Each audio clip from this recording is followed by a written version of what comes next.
నుంచి నివాసం యేసుక్రీస్తు ప్రభువా, అయ్యా నీకే లెక్కలేనన్ని వేల వందనాలు స్తుతులు స్తోత్రాలు చెల్లించుకున్నాను ఆయన ఈ ఉదయకాల సమయంలో ఆయన మేము కొద్దిమందిగా కూడి ఆయన మిమ్మల్ని ఆరాధించుకోవరకు ఆయన మమ్మల్ని ఇక్కడ సమకూర్చారన్న బట్టి వందనాలు స్తుతులు స్తోత్రాలు చెల్లించుకున్నాను ఆయన ఇది నాన్న జరగబోయే ఆయన ఈ క్రిస్మస్ ఆరాధన అంతట్లో ఆయన మీ తోడే సహాయం దయచేయండి ఆయన వచ్చే వారి ప్రేమలో భద్రతనిచ్చి క్షేమం మీకు చేరుకున్నా మీరు సహాయం దయచేయండి ఆయన వాడబడే మీ దాసుని జ్ఞాపకం చేసుకోండి ఆయన మీ సృజను మరుపరుచుకొని ఆయన మీరే తోడే సహాయం దయచేయండి ఆయన మీరే నడిపించండి ఆయన మీ వాక్యం ద్వారా ఆయన మీరు ఆయన అర్థమాతో మాట్లాడుతురండి సహాయం దయచేయండి ఆయన అలాగే ఆయన వాతావరణాన్ని ఆయన మంచి వాతావరణాన్ని ఇవ్వండి సహాయం దయచేయండి ఆయన కరెక్ట్ వల్ల కానీ క్లైమేట్ వల్ల కానీ ఆయన ఎటువంటి ఇబ్బంది లేకుండా ఆయన ఈ గుడికి ఆదరించినంత వరకు ఆయన మంచిగా ఆయన మీకు భయంకరంగా జరగగా మీకు సహాయం దయచేయండి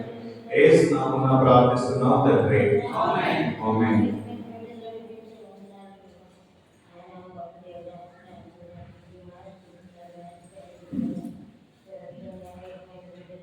ఈ సమయంలో మనం శివ గీతాల నుంచి కొన్ని పాటలు పాడుకున్న పాటల్లో సహాయం చేయడం వరకు శ్రావణ చైతన్య తెలిసిన నమస్కారం.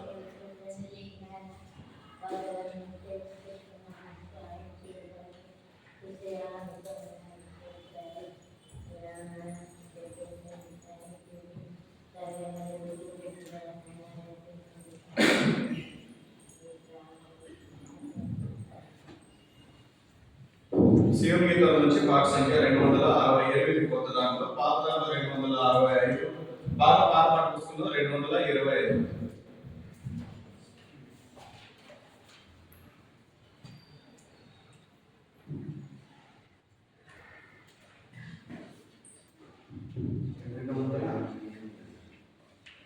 సియోను గీతాల నుంచి పాట సంఖ్య 268, పాత ప్రతుల నుంచి 265, ఇంకా పాత ప్రతుల నుంచి 225.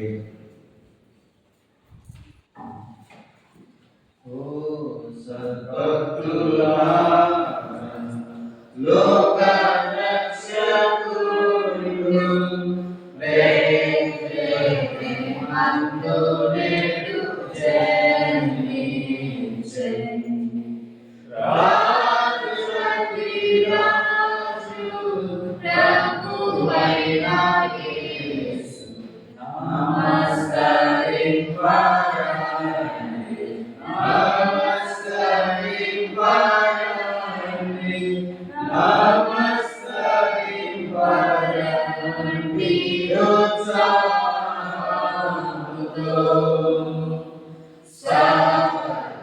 సర్వేశ్వరుడు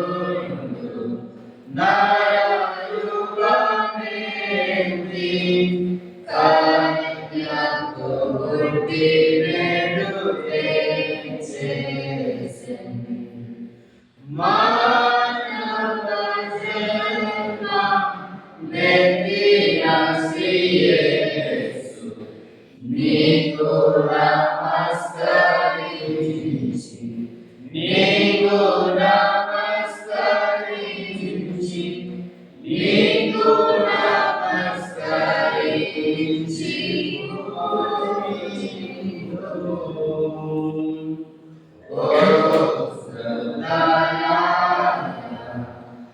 ఉత్సహించి పాడి రక్షకుడైన యేసు స్తుతించుడి. పావనకరుడా నీకు స్తోత్రమంచు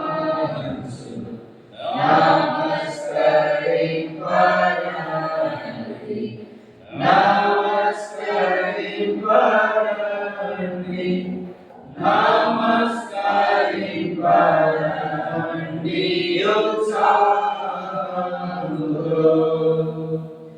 యేసు ధ్యానించి నీ పవిత్ర జన్మ నీవేళ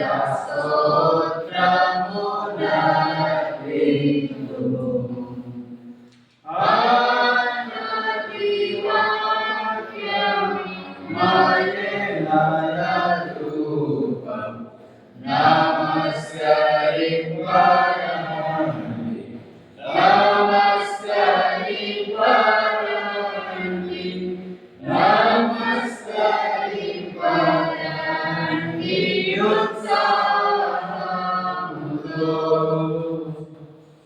సియోను కీర్తన నుంచి పాట సంఖ్య 269, పాత ప్రతుల నుంచి 266, ఇంకా పాత ప్రతుల నుంచి 228. సియోను కీర్తన నుంచి పాట సంఖ్య 269, పాత ప్రతుల నుంచి 266, ఇంకా పాత ప్రతుల నుంచి 226.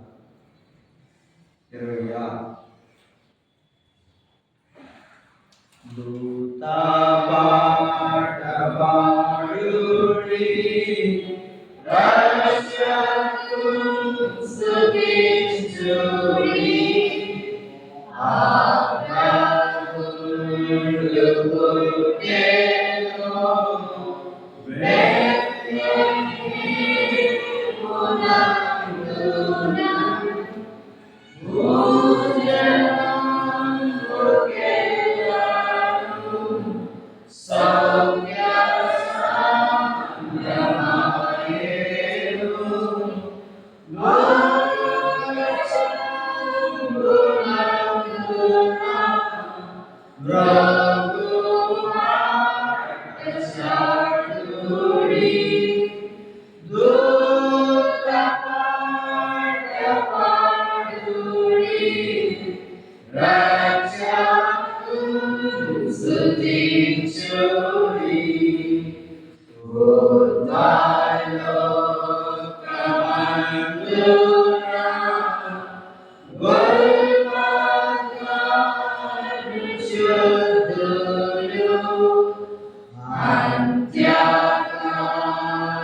పాట సంఖ్య 270, పాత ప్రతుల నుంచి 226, ఇంకా పాత ప్రతుల నుంచి 227 కింద పాట.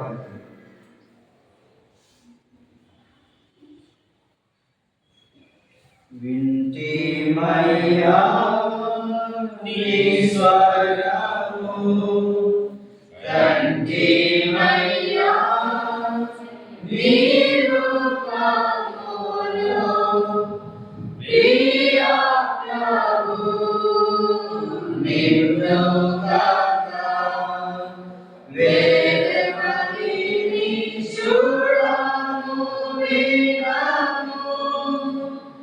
ప్రియా ప్రభు నిన్ను కాక వేరెవరిని చూడను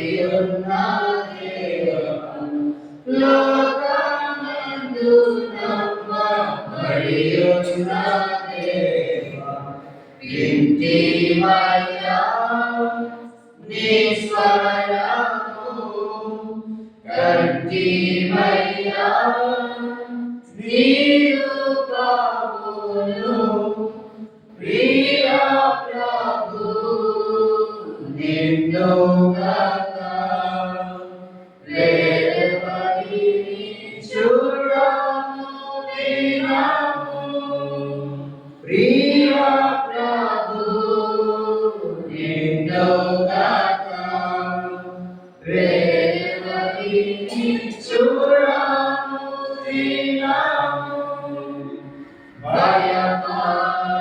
భయపడవనగాని దూతాలు తెలిపే మా సంతోషకరమైన వార్త భయపడవనగాని దూతాలు తెలిపే మా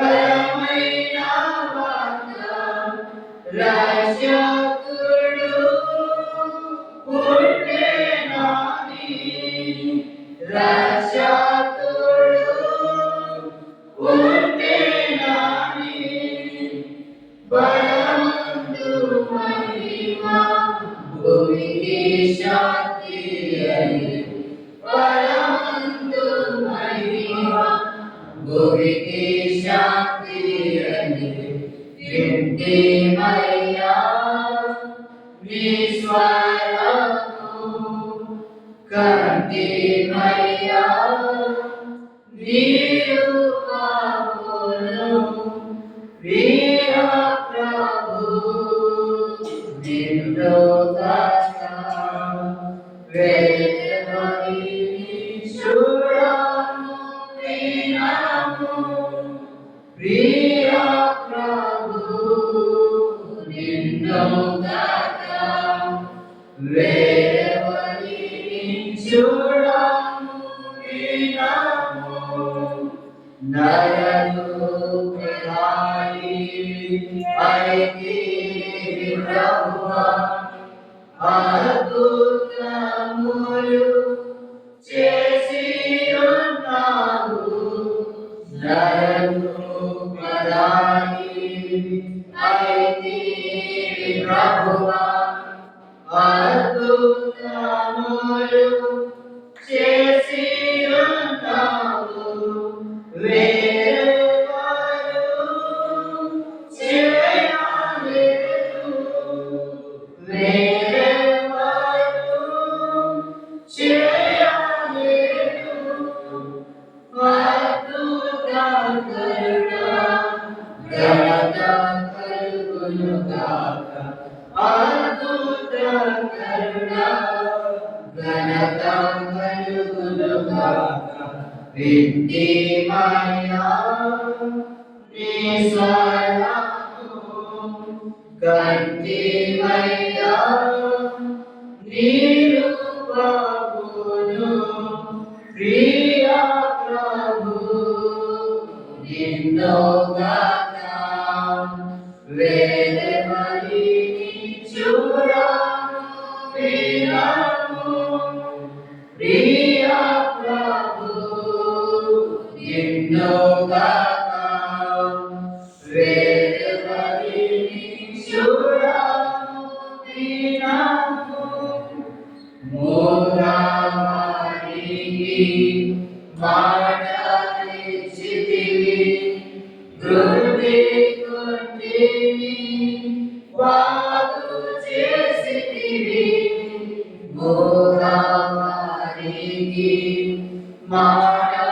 మాటలిచ్చితివి గృహి కుంటిని వాగు చేసితివి మృదులను లేపితివి మృదులను లేపితివి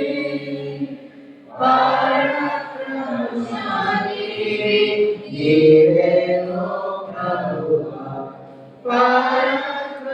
పరాక్రమశాలివి నీవేమో ప్రభువా వింటిమయ్యా నీ స్వరము కంటిమయ్యా నీ రూపమును ప్రియా ప్రభు నిన్ను గాక వేదమణిని చూడము వినము ప్రియా ప్రభు నిన్ను గాక వేదమణిని చూడము వినము ప్రేమించి ప్రభువా ప్రాణమిచ్చితివి అధికారముతో తిరిగి లేచితివి ప్రేమించి ప్రభువా ప్రాణమిచ్చితివి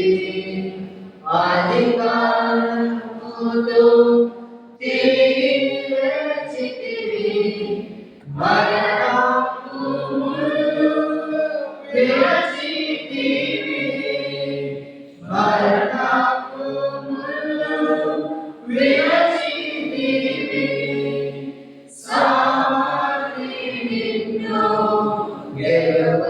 గెలువబోయెను సమాధి నిన్ను గెలువబోయెను వింటిమయ్యా నీ స్వరము కంటిమయ్యా నీ రూపమును ప్రియా ప్రభు నిన్ను గాక వేరెవరిని చూడము వినము ప్రియా ప్రభు నిన్ను గాక వేరెవరిని చూడము వినము ఇహము నుండి పరమునకేగి మారులకై నీవు రానయ్యున్నావు ఇహము నుండి పరమునకేగి మారులకై నీవు రానయ్యున్నావు ఆనందముతో కనిపెట్టెదము ఆనందముతో కనిపెట్టెదము మదియందు నిరీక్షణ కలిగి స్తుతింతుము మదియందు నిరీక్షణ కలిగి స్తుతింతుము వింటిమయ్యా నీ స్వరము కంటిమయ్యా నీ రూపమును ప్రియా ప్రభు నిన్ను గాక వేరెవరిని చూడము వినము ప్రియా ప్రభు నిన్ను గాక వేరెవరిని చూడము వినము పాట సంఖ్య 91.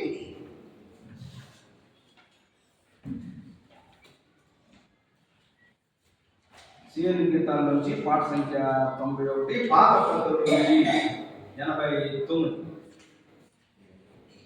సిఎల్ గీతాల నుంచి పాట సంఖ్య 91, పాత పద్ధతుల నుంచి 89.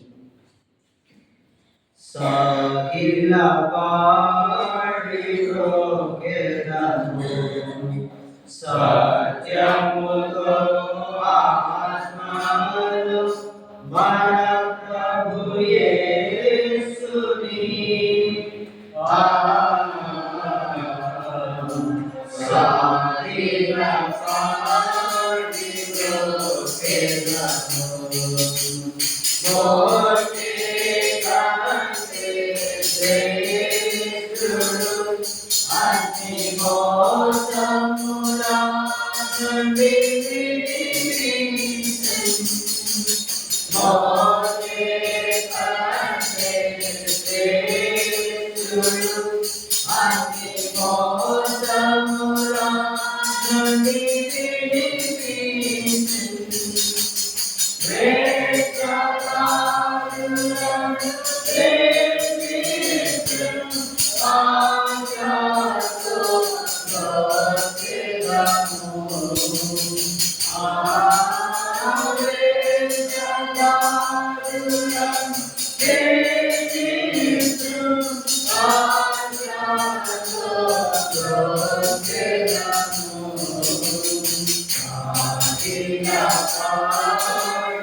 ఈ సమయంలో మనం బైబిల్ పట్టుకొని బైబిల్ పట్టుకుంటున్నాం.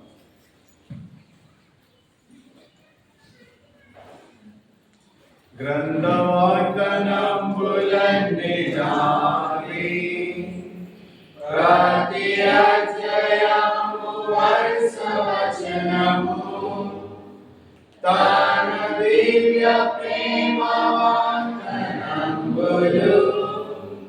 గ్రంథవార్తనంబులన్నీ నావి.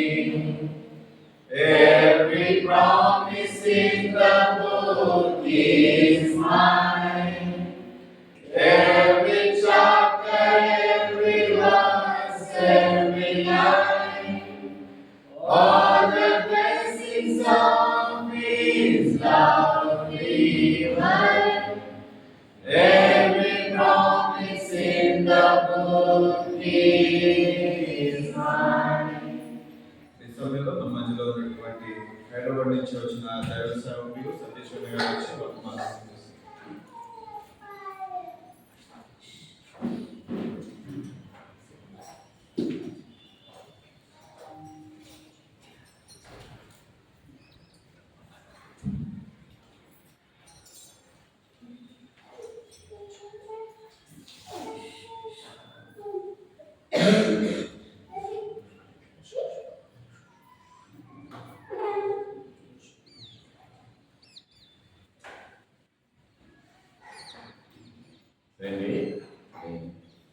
ఇంతవరకు మనము సియోన్ గీతముల ద్వారా ప్రభువును స్తుతించి ఆరాధించినాం. మరి దేవుడు కోరుకుంటున్నాడు ఆయన ఆరాధించేవారు ఆత్మతోనూ సత్యముతోనూ ఆరాధించాలని. కాబట్టి ఈ సమయంలో దేవాది దేవుణ్ణి మరి ఆత్మతో సత్యంతో ఆరాధించిన ప్రభు మనకిచ్చిన వాక్య భాగాన్ని బాగా చదువుకుందాం, చదివి ధ్యానించి ఆ రకంగా ఆరాధించుకుందాం.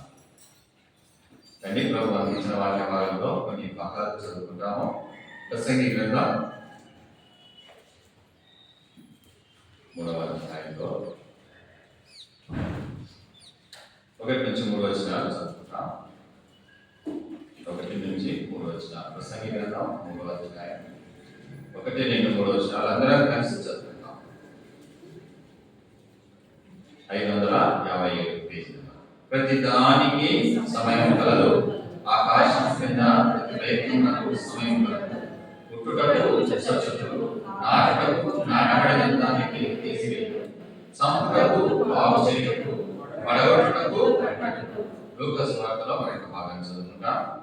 లూకా సువార్త మరి నేటి దినం సర్వలోకం కూడా మరి జన్మదినాన్ని స్మరించుకుంటున్నారు కాబట్టి ఆ మాటను ఒకసారి మనం కూడా జ్ఞాపకం చేసుకుందాం. లూకా సువార్త 2వ అధ్యాయం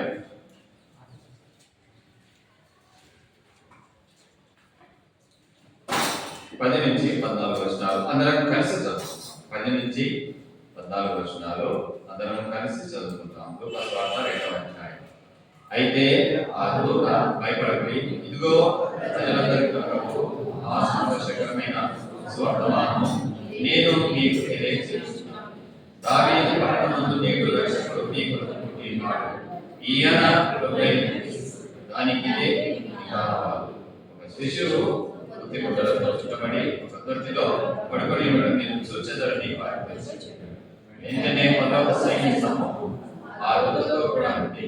సర్వోన్నతమైన స్థలంలో దేవునికి మహిమయు ఆయన ఇష్టమైన మనుషులకు భూమి మీద సమాధానం కలుగుగా కానీ దేవుని స్తోత్రము చేయుచున్నాడు. యోహాను సువార్త 4వ అధ్యాయం 23-24 వచనాలు అందరం కలిసి చదువుకుంటాం. యోహాను సువార్త 4వ అధ్యాయం 23-24 వచనాలు అందరం కలిసి చదువుకుంటాం. అయితే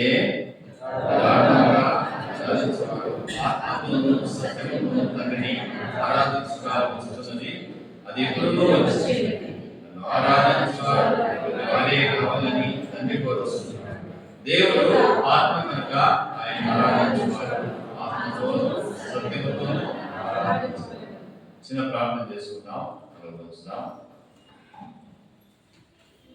పరిశుద్ధుడా పరమ తండ్రి, స్తోత్రం ప్రభువా, స్తోత్రం నాయనా. సర్వలోకం కూడా తండ్రి భూది గంతముల వరకు నేటి దినమున తండ్రి మా రక్షకుడు ఆ ద్వితీయ కుమారుడైనటువంటి క్రీస్తు జన్మం స్మరించుకుంటున్నగా తండ్రి ఈ విధముగా తండ్రి పరిశుద్ధ సంఘ సవాసంగా నేను మీ సన్నిధికి ఉదయకాల సమయం రాగలటకు దేవము సజీవ లెక్కలో వచ్చిన మీ కృపణంతటిని బట్టి కృతజ్ఞతలు వందనములు చెల్లించుకుంటూ మొన్న మీ నామం పెట్టబడినటువంటి ఈ మందిర ఆవరణములలో మేము ప్రవేశించడానికి ఇచ్చిన ఆధిక్యతను బట్టి కృతజ్ఞతలు వందనములు చెల్లించుకుంటున్నాం తండ్రి. నీ కృప నీ కనికర చొప్పు మమ్మల్ని జ్ఞాపకం చేసుకొని తండ్రి అయిన దేవా అయిన సియోను గీతముల ద్వారా నేను స్తుతించి ఆరాధించే భాగ్యము మాకు అనుగ్రహించినారు తండ్రి. నీవు కోరుచున్నావు నీ బిడ్డలు నా తండ్రి నేను ఆత్మతో సత్యముతో ఆరాధించాలని తండ్రి. ప్రభా అటు ఆరాధన నీకు ఇష్టమైనది తండ్రి. ఈ సమయంలో అటు ఆరాధన నీకు అర్పించుకునే నిమిత్తము ఆత్మయు సత్యము జీవమైనటువంటి నీ మాటలను మాకు అనుగ్రహిస్తున్నాము తండ్రి. దేవప్రభా నిన్ను సేవించే నిమిత్తము తండ్రి ఈ సమయంలో మా ప్రభువును గొర్రెల రక్త ప్రోక్షణకి దేవా నన్ను మమ్మల్ని తీసుకొని వస్తుంటున్నాం. మా పతనం లాంటిని నా పతనం ఒప్పుకుంటున్నాం దేవా. నీ రక్తంతో నన్ను మమ్మల్ని కడగండి. మా అంతరంగంలో మన సాక్షిని శుద్ధి చేసి నిన్ను సేవించే సమయం పవిత్రంగాను పరిశుద్ధంగాను దేవా మా ఆత్మ ప్రాణ దేహములను దేవాని సన్నిధిలో నిలుపుకోమని నీ దైవాసాలకు అప్పచెప్పుకుంటూ నిలుస్తున్న నన్ను జ్ఞాపకం చేసుకుంటూ దేవా నీ నోటి కూరగా వాడుకోను తండ్రి. సంపూర్ణంగా నన్ను మరుగుపరచుకుని సేవచారణ దేవ సంపూర్ణంగా నీ వాక్యంలో తెలియపరచు. కూడి వచ్చిన విడుదల సమయం దీవెనకరంగాను లోక సంబంధమైన ఆశీర్వాదకరంగాను ఉండగలగడం సహాయం చేయండి. రక్షణ లేని వారికి రక్షణకరంగా ఉన్నట్టు మీ కృపతో జ్ఞాపకం చేస్తున్నాం. నిర్గమ 4:12 నా నోటికి తోడైన వాగ్దానాన్ని నా పక్షంగా జ్ఞాపకం చేసుకోండి. లూకా 12:12 దేవాన్ని ఆత్మాభిషేకాన్ని కోరుకుంటూ సంపూర్ణంగా శిరచాన్ని మరుగుపరిచి మీరు అంటేసిన ఆత్మాభిషేకాన్ని బట్టి కృతజ్ఞతలు చెల్లిస్తూ యేసు రక్షకుని నామమున ఈ కొద్ది ప్రార్థన అడుగుతున్నాము తండ్రి. మనం చదివినటువంటి వాక్య భాగం చివరిది 4వ అధ్యాయం 23-24 వచనాల్లో మరి అయితే యథార్థంగా ఆరాధించేవారు ఆత్మతోనూ సత్యముతోనూ తండ్రిని ఆరాధించకాలం వస్తున్నది, అది ఇప్పుడును వచ్చే ఉన్నది. తను ఆరాధించేవారు అట్టి వారే కావాలని తండ్రి కోరుచున్నారు. నిజంగా మరి సర్వలోకం నేటి దినమున జరుపుకుంటున్న ఈ యొక్క సందర్భము బోధి గంధముల వరకు కూడా నేటి దినమున అన్ని దేశాల్లోనూ అన్ని జనుల మధ్యను సెలవు దినంగా ఇచ్చి మరి నేటి దినం మన ప్రభువును ఆరాధించేటువంటి సమయంలో కలిగి ఉన్నారు. మరి నేటి దినానికి క్రిస్మస్ అనేటువంటి మరి పేరును కూడా పెట్టుకొని ఉన్నారు వారుగా ఉన్నారు. నిజంగా మరి భాషలు కొన్ని భాషల్లో అర్థము నిజంగా క్రిస్మస్ అనేది మాస్ అంటే ఇది రోమన్ క్యాథలిక్ భాషలో ఆరాధన పూజ, ఇంకా మన తెలుగు భాషలో వాళ్ళు చెప్పే మాట పూజ ఆరాధన, ఆయనను స్తుతించుట. ఈ అర్థంతో మరి క్రిస్మస్ అనేటువంటి మాట నిజంగా క్రీస్తుని ఆరాధించడం, క్రీస్తు నందు ఆరాధించడము, క్రీస్తుని కలిగి ఆరాధించడం అనేటువంటి అర్థం వస్తుంది. కాబట్టి మరి క్రిస్మస్ అనగానే కొత్త బట్టలు, పిండి వంటలు, డెకరేషన్లు కాదు, కానీ క్రిస్మస్ అంటే ఆరాధన, దేవునికి ఇచ్చేటువంటి ఆరాధన, దేవునికి అర్పించేటువంటి అర్పణ. అది మరి భౌతిక సంబంధమైన అర్పణ కాదు, కానీ ఆత్మ సంబంధమైన అర్పణ. అది ఆ ఆత్మ సంబంధమైన అర్పణ ఎట్లుండాలంట? సత్యముతో ఉండాలి, యథార్థంగా ఉండాలి. అది దేవుడు కోరుకుంటున్నాడు. అందుకోసమే మన ఆరాధన ఎట్లుండాలంటున్నాడు? యథార్థముగా, ఉన్నది ఉన్నట్టుగా. యథార్థత అంటే అంతే కదా, ఉన్నది ఉన్నట్టుగా, లేదు ఏదో తెచ్చుకొని మనం ఆరాధించాం. కానీ మన జీవితంలో దేవుడు మనకు చేసినటువంటి దాన్ని బట్టి జ్ఞాపకం చేసుకుంటూ ఉన్నదాన్ని, ఈ మేలు చేసినాడు, ఈ రకంగా నాకు విమోచన కలిగింది, ఈ రకంగా నన్ను రక్షించినాడు అనేటువంటి మాటను జ్ఞాపకం చేసుకుంటూ ఆయన్ని ఆరాధించాలి. అది యథార్థం. నీ జీవితంలో లేని దాన్ని తీసుకొచ్చి ఆరాధన చేయమని ఎప్పుడు కూడా దేవుడు చెప్పడు. కాబట్టి ఏంటంటున్నాడు మరి 24 దేవుడు ఆత్మ కనుక ఆయన ఆరాధించేవారు ఆత్మతోనూ సత్యముతోనూ ఆరాధించుకోవాలి. మరి ఆత్మతో ఆరాధించాలి అంటే మరి లూకా సువార్తలోనే ఒక ఆత్మను గురించిన 300 అనుభవం అక్కడ మనం చూడవచ్చు. చూడండి, లూకా సువార్త మొదటి అధ్యాయం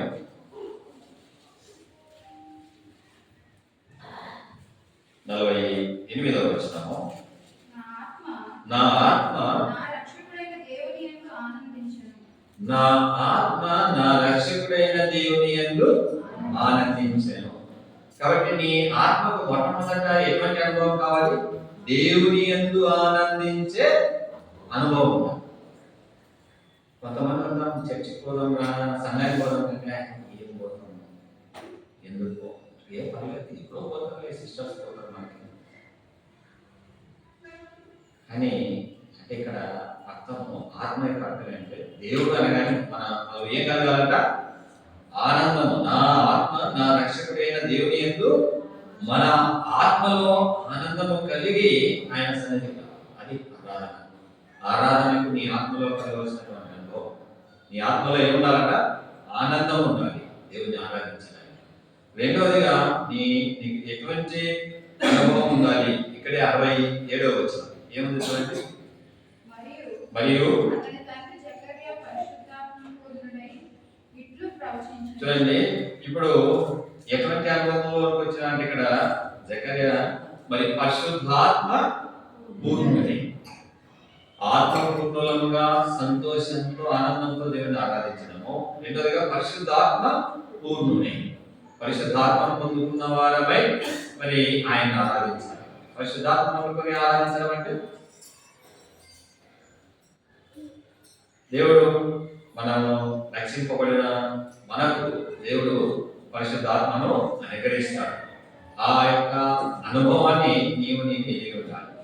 పరిశుద్ధాత్మ యొక్క అనుభవాన్ని ఎరిగి ఉండాలి. అందుకోసం ఇక్కడ పరిశుద్ధాత్మ పూర్ణుడై అనగా నిండుకొనిన వాడై. కాబట్టి రెండవదిగా పరిశుద్ధాత్మ పూర్ణులముగా ఆయన్ను ఆరాధించాలి. అంటే ఆ పరిశుద్ధాత్మ యొక్క మరి ఆ అర్థాన్ని, ఆ యొక్క అనుభవాన్ని సంపూర్ణంగా ఎరిగిన వాడిగా ఉండాలని దేవుడు.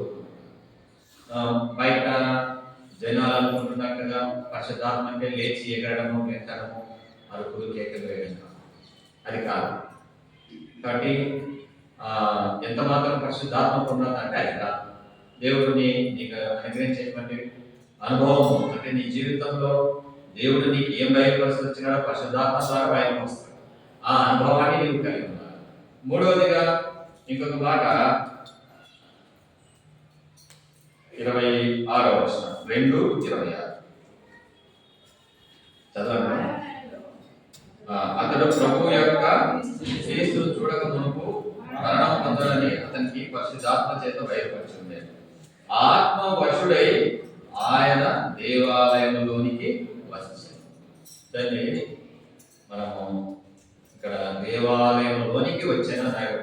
మనం కూడా మందిర ఆవరణలోనికి ప్రవేశించేటప్పుడు మనం కూడా దేని వశులమే ఉండాలంట? ఆత్మ వశులం. కాబట్టి ఆత్మలో ఈ మూడంతల అనుభవం, ఆత్మలో నీవు దేవుని ఆరాధించడానికి ఆనందం కలిగి ఉండాలి, పరిశుద్ధాత్మ పూర్ణుడవై ఉండాలి. అంతేకాకుండా ఇక్కడ చెప్తున్నటువంటి మాట ఆత్మవశులవై దేవాలయంలోనికి రావాలి. కాబట్టి ఇటువంటి అనుభవం, ఈ మూడంతల అనుభవం నీకు ఆత్మలో నీవు కలిగి ఉండాలి. నువ్వు ఆత్మతో దేవుని ఆరాధించాలంటే ఈ మూడంతల స్థితిని నీ ఆత్మలో నీకు కలిగించేవాడిగా ఉండాలి. నెక్స్ట్ తర్వాత సత్యముతో అన్నాడు. దేంతోనంట? సత్యముతో. సత్యముతో అంటే చాలా అర్థాలు ఉన్నాయి. కొన్ని మాటలు, 3 మాటలు చూసుకుంటాము. చూడండి, 1 కొరింథీ 5వ అధ్యాయంలో 1 కొరింథీ 5వ అధ్యాయం ఎటువంటి సత్యముతో నీవు దేవుని ఆరాధించాలి, ఎటువంటి సత్యంతో రావాలి. 5వ అధ్యాయము మరి 9వ వచనము చదువుకుంటాం. జారులతో సాంగత్యం చేయవద్దని, క్షమించండి, 8వ వచనం 5:8 కనుక పాతదైన పులిపిండితోనైనను దుర్మార్గతయు దుష్టత్వములను పులిపిండితోనైనను కాకుండా నిష్కాపట్యమును సత్యమును పులియని రొట్టెతో పండుగ ఆచరించుదము. చూడండి, సత్యముతో ఆయన ఆరాధించాలంటే ఎటువంటి సత్యాన్ని మనం కలిగి ఉండాలంటున్నాడు. చూడండి, దుర్మార్గత కానీ దుష్టత్వము కానీ ఉండకూడదు. నిష్కాపట్యము ఏమంటది? నిష్కాపట్యములను సత్యములను కొలియని బట్టే. కాబట్టి మనం సత్యముతో ఆరాధించడం అంటే దేవుడు మనకు తెలియజేస్తున్నటువంటి మరి భావం ఏమిటంటే, నీలో ఏ దుష్టత్వం కూడా దుర్మార్గత కూడా ఉండకూడదు. అంతేకాకుండా ఎట్లున్నారట? నిష్కాపట్యము, ఎటువంటి కపటము లేని వారిగా మనం ఉండాలి. అది సత్యంతో ఆరాధించాలి. ఇటువంటి అనుభవం లేకుండా నిజంగా వాళ్ళలో పాల్గొన్నదాన్ని మనం ఎంతో ప్రతిష్ఠితంగా భావిస్తాం. అన్నిటికంటే ముఖ్యంగా ఆయన ఆరాధించడానికి మనకి ఎటువంటి అర్హతలో అది ప్రతిష్ఠితమైంది. మనము ఆరాధించడానికి మనకి ఎటువంటి అర్హత కావాలి. ఇక్కడ మొట్టమొదటిగా సత్యంతో నీవు ఆరాధించాలంటే మరి నిష్కాపటంలో ఉండాలి. దుర్మార్గత కానీ దుష్టత్వం కానీ మనలో ఉండకూడదు. ఇది సత్యముతో నీవు ఆరాధించాలి. ఇంకో మాట అంటాడు రోమీయులకు రాసిన పత్రిక, అపోస్తలుడైన పౌలు రోమీయులకు రాస్తూ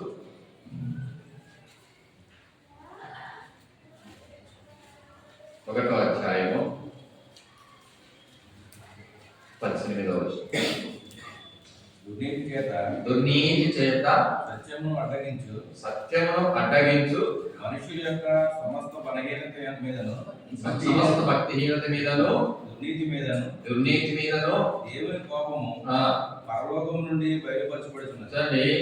దుర్నీతి చేత సత్యమును అడ్డగించు మనుషుల యొక్క భక్తిహీనత దుర్నీతి మీద ఏమొస్తుందట? ఆయన కోపం ఉంటుంది. కాబట్టి మనం సత్యముతో ఆయన ఆరాధించాలి అంటే మనలో భక్తిహీనత ఉండకూడదు, దుర్నీతి కూడా ఉండకూడదు. సత్యముతో ఆరాధించడం అనేది అంత ఈజీ విషయం కాదు. నిజంగా మనము ఒక రకంగా లోకము కొరకు చచ్చిన వారమే ఉండాలి. లోకం నిమిత్తము చచ్చిన వారిని లోకస్తులకు ఉన్నట్టుగా మనలో భక్తిహీనత దుర్నీతి అనేది మనలో ఉండకూడదు. ఎందుకంటే అది సత్యాన్ని ఏం చేస్తుందంట? అడ్డగిస్తుందంట. అది లేకుంటే నువ్వు సత్యంతో ఆరాధించగలవు. ఆ దుర్నీతి అనేది భక్తిహీనత అనేది నీలో లేకుంటేనే నువ్వు సత్యంతో ఆరాధించాలి. ఇంకొక మాట కింద 25వ వచనం. అట్టివారు దేవుని సత్యమును అసత్యములకు మార్చి సృష్టికర్తకు ప్రతిగా సృష్టిమును పూజించి సేవించిది యుగముల వరకు ఆయన స్తోత్రార్హుడైనాడు. ఆమేన్. చూడండి, ఒకప్పుడు నిజంగా మనము కూడా క్రీస్తుని లేకమునకు అసత్యమును ఏంటంట? అసత్యం అంటే సృష్టికర్తను వదిలిపెట్టి సృష్టిని పూజించే వారంగా ఉన్నాం ఒకప్పుడు. అది అసత్యం. ఇప్పుడు సత్యం ఏమిటంట? సృష్టికర్తను పూజించడం, ఆయన ఆరాధించడం. ఇది సత్యమైన సంగతి. కాబట్టి నీ జీవితంలో నీవు సృష్టికర్తని ఎరిగిని ఆరాధించే వాడిగా ఉండాలి. ఇంకా నీవు అసత్యమైనవి సృష్టి సంబంధమైన వాటిని ఏమైనా పూజిస్తున్నావేమో అవి ఏవి కూడా నీ జీవితంలో అవి పూజార్హం కాదు. నువ్వు సృష్టికర్తను మాత్రమే పూజించాలి. ఇది సత్యం. కాబట్టి సత్యమును గురించినటువంటి ఈ 3 అనుభవములు, ఆత్మను గురించినటువంటి ఈ 3 అనుభవములు కలిగి నీ జీవితంలో నీవు ఆరాధించాలని దేవుడు కోరుకుంటున్నాడు. రండి, మరి మొదటిగా చదివినటువంటి ఒక మాట చూద్దాం. ప్రసంగి గ్రంథం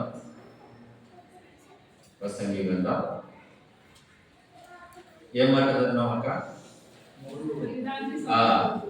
ప్రతి దానికి సమయం కలదు. దేనికి సమయం ఉందంట? ప్రతి దానికి ఆకాశం కింద ప్రతి ప్రయత్నములకు సమయం కలదు. పుట్టుటకు, చచ్చుటకు, నాటుటకు, నాటబెడుతున్నది పెరిగివేటకు, చంపుటకు, బాగు చేయుటకు, పడగొట్టుటకు, కట్టుటకు. నిజంగా ఈ మాటలు చూస్తే నిజంగా ఆయన 2వ వచనంలో ఆకాశం కింద ఎక్కడ పుట్టినాడంట? ఆయన ఆకాశం కింద అంటే ఇక్కడ భూమి మీద పుట్టినాడు. ఆయన పుట్టుటకు, చచ్చుటకు, ఇంకా నాటుటకు, నాటబడే దాన్ని వెలికి వేయుటకు, చంపుటకు, బాగు చేయుటకు, పడగొట్టుటకు. నిజంగా ప్రభు ఈ లోకానికి వచ్చినప్పుడు ఈ లోకంలో మరి ఈ కార్యాలన్నీ జరుగుతూ వచ్చినాయి. ఆయన పుట్టినాడు, చనిపోయినాడు, పాతి పెట్టబడినాడు, తిరిగి లేచినాడు. అందుకోసమే చంపుటకు, బాగు చేయటకు. చంపిన తర్వాత బాగు చేసేదంటే ఏముండదు. అర్థం ఏంటంటే తిరిగి లేచుట, పునరుద్ధారణ గురించి అక్కడ చదివిస్తున్నాడు. చంపుటకు బాగు చేయడం అంటే చంపిన తర్వాత ఎవరు బాగు చేయలేదు కదా, అంటే దీని అర్థం పునరుత్థానం. ఇంకా చివరి తర్వాత అంటున్నాడు పడగొట్టుటకు కట్టుటకు. క్రీస్తు అన్నాడు యోహాను సువార్తలో ఏమన్నాడు, ఈ దేవాలయం పడగొట్టండి, ఎన్ని దినాలు పడతాడు? 3 దినాలు పడతాడు. ప్రసంగి గ్రంథకర్త పలికిన ఈ మాటల్లో యేసుక్రీస్తు యొక్క ప్రవచనం, ఆయన గురించిన ప్రవచనము ఇందులో ఇమిడి ఉన్నది. జస్ట్ ఈ మాటలను జ్ఞాపకం చేస్తున్నాం. అంటే ప్రతిదానికి సమయం కలదు అని చెప్తున్నాడు కదా, ఇవన్నీ కూడా క్రీస్తులో నెరవేర్చబడవచ్చు. క్రీస్తు లేకుంటే ఇవేవి కూడా నెరవేర్చబడదు ఈ ప్రవచనం. కాబట్టి క్రీస్తు ప్రవచనాలను సంపూర్ణంగా నెరవేర్చుకొచ్చినాడు. అది మొట్టమొదటిగా పుట్టుటకు అంటే ఆయన జన్మము, అదే మనము చదువుతూ వచ్చినాం లూకా సువార్త 2వ అధ్యాయంలో ఆ మాటలు చదువుతూ వచ్చినాం. లూకా సువార్త 2వ అధ్యాయం.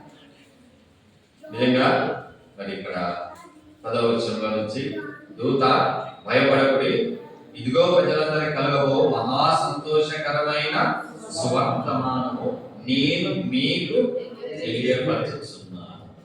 ఈ మాట ఎవరు పలికినారు? దూత. ఎక్కడి నుంచి వస్తారు దూతలు? దేవుని ఇద్దరి నుంచి పంపబడతారు. ఎక్కడి నుంచి వస్తారు? దేవుని ఇద్దరి నుంచి పంపబడిన వాళ్ళు దూతలు. మరి ఆ దేవుని ఇద్దరి నుంచి పంపబడినటువంటి దూతనే మొట్టమొదటిగా ఈ సువర్తమానాన్ని క్రీస్తు జన్మించిన తర్వాత తెలియచేస్తున్నాడు. ఈ యొక్క క్రీస్తు జన్మను గురించి తెలియచేసిన వెంటనే ఇక్కడ 13-14 వచనాల్లో ఏమైంది చూడండి. వెంటనే పరలోక సైన్యమంతయు సమూహము ఆ దూతతో కూడా నుండి సర్వోన్నతమైన దేవుని స్థలములలో దేవునికి మహిమయు ఆయన ఇష్టులైన మనుషులకు భూమి మీద సమాధానము కలుగునుగా కానీ దేవుని స్తోత్రము చేయుచుండే.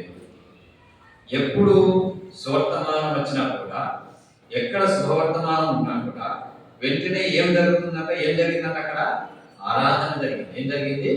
ఆరాధన జరిగింది. మన జీవితంలో మనకి సంతోషం కలిగిన, దుఃఖము కలిగిన, మనం కూడా మన జీవితంలో ఏముండాలి తెలుసా? ఆరాధన అనేది ఉండాలి. క్రిస్మస్ అంటేనే ఆరాధన. మనం దేనికి ప్రాముఖ్యత ఇస్తామంటే ఆరాధనకి ఇవ్వం, కానీ దేనికి ఇస్తాం తెలుసా? ప్రార్థనకి ఇస్తాం. ఆన్లైన్ ప్రేయర్ ఉంది, ఉపవాస ప్రార్థన ఉంది, సంఘ ప్రార్థన ఉంటుంది, గొలుసు ప్రార్థన ఉంటుంది, నిజమేనా? ఇంకా వ్యక్తిగత ప్రార్థన చేసుకుంటాం, కుటుంబ ప్రార్థన చేసుకుంటాం. ఇవన్నీ ఎన్ని చూసినా ప్రార్థనలు ఎక్కువగా ఉంటాయి. కానీ దేవుడు నిజంగా మొట్టమొదటిగా ఆరాధన అనేది నీ జీవితంలో ఉంటే ప్రార్థన యొక్క అవసరత కూడా ఉంటుంది. ఆరాధన ద్వారానే నీ సమస్తమును సాధించుకోవాలి. కాబట్టి నీ జీవితంలో, నా జీవితంలో మొట్టమొదటిగా వెంటనే మనం చేయవలసింది ఏంటంటే ఆరాధన. ఆ ఆరాధన అనేది ఇక్కడ క్రీస్తు పుట్టిన వెంటనే ఎవరు ఆరాధించారంటే వీళ్ళు దూతను వెంటనే పరలోక సైన్య సమూహం, దూత పరలోక సైన్య సమూహం అంతా కూడా దేవుణ్ణి ఆరాధించినారు. కాబట్టి ఈ ఆరాధన ఎటువంటిదంటే మనం చేసేటువంటి ఆరాధన క్రీస్తు జన్మంతో ఆరంభమైనటువంటి ఆరాధన పరలోక సైన్యముతో దూతలతోనూ కూడా కలిసి ఆరాధించే ఆరాధన. ఈ భూమి మీద ఎందుకంటే మనుషులను ఏమన్నాడు ఇక్కడ? ఆయనకి ఇష్టలైన మనుషులకు భూమి మీద సమాధానం కలుగునుగా కానీ దేవుని స్తోత్రము చేయుచుండెను. నిజంగా పరలోకంలో ఉన్న దూతలు సైన్య సమూహం కంటే దేవునికి ఎవరు ఇష్టలంట? భూమి మీద ఉన్న మనుషులే ఇష్టలంట. దేవుని అందును బట్టి మనం ఆరాధన చేయాలి. కీర్తన 16:3 చదవండి. ఏమిటి కీర్తన 16:3? కీర్తన గ్రంథము 16వ అధ్యాయము నీలాగందును భూమి మీద ఉన్న భక్తులే శ్రేష్ఠులు, వారు నాకు కేవలము ఇష్టులు. చూడండి, భక్తులు అంటున్నాడు, శ్రేష్ఠులు అంటున్నాడు, ఇష్టులు అంటున్నాడు. కాబట్టి నీవు నేను నా జీవితంలో మనము ఆయనకి ఇష్టలమని, శ్రేష్ఠులమని, అన్నిటి మించి ఆయన భక్తులమని మనము ఆయన ఆరాధింపబద్ధులమై ఉన్నాము. ఆయన వాళ్ళని ఎన్నత వేసినాక ఇష్టలుగా, శ్రేష్ఠులుగా, భక్తులుగా చేస్తున్నాడు. అందునిమిత్తమే దేవుణ్ణి మనము ఆరాధించాలి. ఎందుకంటే అటువంటి సమాధానాన్ని ఈ భూమి మీద మనుషులకు ఇవ్వడానికి దేవుడు ఇష్టపడతాడు. ఈ మాట మనుషులకు తెలియజేయడం లేదు. ఎవరు తెలియజేస్తున్నారు? దూత, పరలోక, సైన్య సమూహం. కాబట్టి నా జీవితంలో ఆరాధన, దేవునికి మహిమను చెల్లించడం, దేవునికి స్తోత్రము చేయడం అనేది నిజంగా అది దూతలతో, పరలోక సైన్య సమూహముతో కూడా చేస్తున్నటువంటి ఆరాధనగా ఉంటుంది. కాబట్టి ఎంతో ప్రాముఖ్యమైనది ఈ యొక్క ఆరాధన. అందుకోసమే మన జీవితంలో ఈ యొక్క రోజుకు, ఆయన పుట్టిన రోజుకు క్రిస్మస్ అనే నామకరణము జరుగుతూ వచ్చింది. కాబట్టి ఈ యొక్క ఆరాధన మనం పరలోకపు దూతలతో కూడా చేస్తున్నాం అనేటువంటి మరి జ్ఞాపకాన్ని నీ మనసులో, నీ హృదయంలో ఉండాలి. కాబట్టి క్రీస్తు పుట్టిన తర్వాత ఈ ఆరాధన జరిగింది. పుట్టక ముందు కూడా ఆరాధన జరిగిందా? చూస్తే ఇక్కడే లూకా సువార్తలో చూస్తాం. 1వ అధ్యాయం 41వ వచనం. 1వ అధ్యాయం 41వ ఎలిజబెతు మరి యొక్క వందన వచనం వినగానే ఆమె గర్భంలో శిశువు గంతులు వేసెను. అంతటా ఎలిజబెతు పరిశుద్ధాత్మతో నిండుకున్నదై బిగ్గరగా ఇట్లనెను, స్త్రీలలో నీవు ఆశీర్వదింపబడిన దానవు, నీ గర్భఫలమును ఆశీర్వదింపబడెను. నా ప్రభువు తల్లి నా యొద్దకు వచ్చుట నాకు ఎలాగ ప్రార్థించెను? ఇదిగో నీ శుభవచనము నా చెవిని పడగానే నా గర్భములోని శిశువు ఆనందముతో మొట్టమొదట యేసుక్రీస్తును గురించినటువంటి ఆయన శుభవచనమును విన్న వాళ్ళు ఎవరయ్యా అంటే, ఎవరంట? ఎలిజబెతు గర్భములో ఉన్నటువంటి ఎవరైనా ఆ శిశువు పేరేంటి? ఏమి అమ్మానైనా బాప్తిస్మమిచ్చు యోహాను. నిజంగా ప్రభువును ఆరాధిస్తున్నాడు. దావీదు ఎట్లా ఆరాధిస్తున్నాడు? మందసం వస్తుంటే మందసములు నాట్యము చేస్తూ, దేవునికి పాటలు, స్తుతి కీర్తనలు పాడుతూ ఆరాధన చేసుకుంటూ వస్తుంది. మలాకి గ్రంథంలో కూడా ఏమని రాయబడింది? 4వ అధ్యాయం చూడండి ఒకసారి, ఇక్కడే పక్కన మలాకి గ్రంథము 4వ అధ్యాయం 2వ వచనం. అయితే నా నామమందు భయభక్తులు గలవారు మీకు నీతి సూర్యుడు ఉదయించును, అతని రెక్కలు ఆరోగ్యం కలగచేయును. కనుక మీరు బయలుదేరి ప్రొవ్విన దూడలు గంతులు వేయనట్లు గంతులు వేయుదురు. ఎవరి నీతి సూర్యుడు? యేసుక్రీస్తు ప్రభువు. ఆ నీతి సూర్యుడు మీకు ఉదయించబోతున్నాడు కనుక మీకు ఆరోగ్యంగా చేయండి కనుక మనం ఏం చేయాలంట? గంతులు వేయుదురు. ప్రొవ్విన దూడలు గంతులు వేసినట్టుగా. ఈ యొక్క ప్రవచనము నిజంగా ఎలిజబెతు యొక్క గర్భంలో ఉన్నటువంటి బాప్తిస్మమిచ్చు యోహాను నిజంగా నాట్యమాడుతూ గంతులు వేస్తూ, ఇక్కడ రాయబడి వచ్చింది, గంతులు వేస్తూ ఉన్నాడు. ఆ సమయంలో ఆమె నోట నుండి ఈ మాటలు వచ్చాయి. కాబట్టి మొట్టమొదటిగా క్రీస్తు యొక్క శుభవచనం వినగానే ఆరాధించింది ఎవరయ్యా అంటే, అది కూడా ఎట్లాగా నాట్యం వేస్తూ గంతులు వేస్తూ ఆరాధించినటువంటి ఆ పిండం ఎవరిదై అంటే బాప్తిస్మమిచ్చు. తర్వాత నిజంగా అంటే నీ కడుపులో ఉన్న శిశువు కూడా నీ ఆరాధనకు ఏం చేస్తాడు తెలుసా? నేర్చుకుంటాడు, వింటాడు, చూసుకుంటాడు. ఇక్కడ ఎవరైనా ప్రెగ్నెన్సీగా ఉంటే కదా, ప్రెగ్నెన్సీ ఉన్న టైంలో మీరు చేయాల్సింది ఏంటంటే దేవుని ఆరాధించడం. బయటికి వచ్చిన తర్వాత నోటిలో మాటలు రాగానే నీ కుమార్తె ఏమో ఆత్మనైతే తెలుసా? ఆరాధన వస్తుంది, ప్రార్థన రాదు. అది దేవుడు. మొదటి సమయం గ్రంథము 1వ అధ్యాయంలో తల్లి తీసుకొచ్చి ఎవరిని? సమూయేలుని దేవుని సన్నిధికి తీసుకొచ్చిన వెంటనే ఏం చేసినాడు సమూయేలు? అక్కడనే వర్షి అక్కడనే మొక్కాను. ఎలా సంభవించింది? పాలు విడిచిన పిల్లోడు ఎక్కడైనా ఆరాధిస్తారా? పంటలు ఆరాధిస్తారా? ప్రార్థించడం భయపడలేదు. మొట్టమొదటిగా ఏం జరిగింది అక్కడ? ఆరాధించింది. కాబట్టి తల్లి గర్భంలో ఉన్నప్పుడే అన్న ఎటువంటి ఆరాధన కలిగి ఉందో, తాను పుట్టిన తర్వాత తల్లి ఒడిలోనే ఆ యొక్క ఆరాధనను అభ్యసించి తల్లి ఆ యొక్క మందిరంలోనికి రాగానే సమయాలు ఏం చేసినాడు? ఆరాధించినాడు. కాబట్టి నీ నా జీవితంలో ఆరాధన ఎప్పుడు ఆరంభం కావాలి తెలుసా? తల్లి గర్భంలో ఉన్నప్పుడే. ఈరోజు మన పిల్లలకు మనం సండే స్కూల్ స్క్రిప్ట్లు కథలు పాటలు నేర్పిస్తాం, కానీ ఏం లేదు తెలుసా? కానీ క్రిస్మస్ యొక్క ప్రత్యేకత ఏంటి? ఎక్కడన్నా తల్లి గర్భంలోనే ఆరాధన ఆరంభించబడింది. అది నిజమే క్రిస్మస్. తల్లి గర్భంలోనే శిశువు ఆరాధన వినడం, అది నిజమైన క్రిస్మస్. తల్లి గర్భం నుంచి బయటికి రాగానే, నోటి మాటలు రాగానే ఏం చేయాలి? దేవుడిని ఆరాధించాలి. అది నిజమైన క్రిస్మస్.